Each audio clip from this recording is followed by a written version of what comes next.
Storm has announced the Next Factor, and with the original X Factor and several other balls in that line being near and dear to my heart, satisfying me here was going to be a tall task.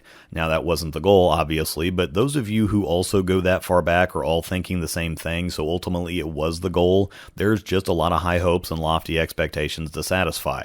When you bring back a line that big, even if it's just for this one ball, there's a lot of weight in doing so, especially because the original X Factor is where the rad core originated, and that core design idea / concept has continued to be used dozens of times in dozens of forms since.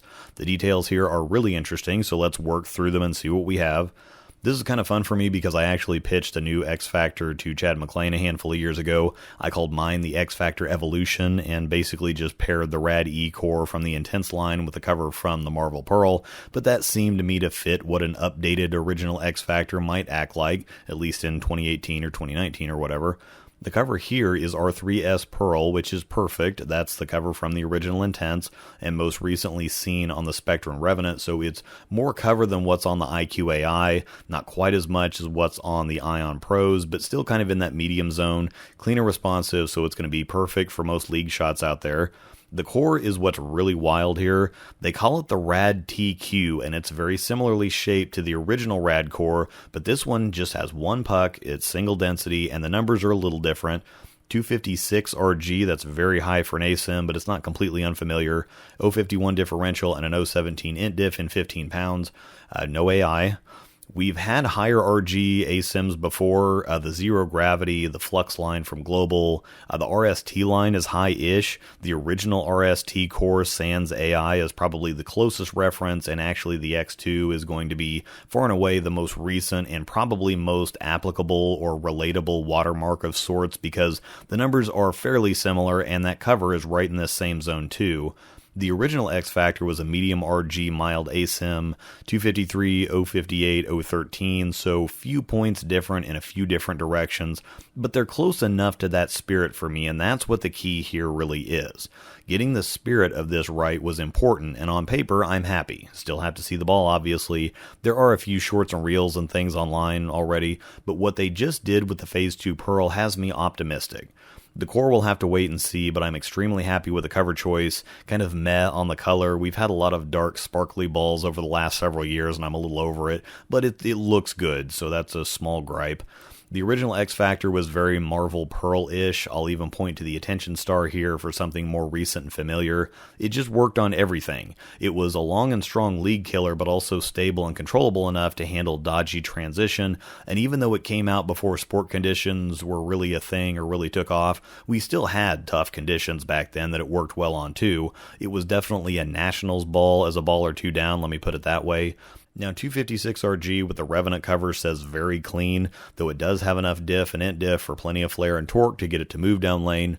Storm brands in general lately have been leaning into extremely clean reactions to combat the older and thus higher friction lane surfaces throughout the country, and a lot of stuff recently has been uber clean, and I'm really not sure why they think the ball going 5 feet too long, hitting flat, and exiting the deck through the 9-pin spot is good ball reaction, but hey, it threw a messenger, so that makes it all good, right?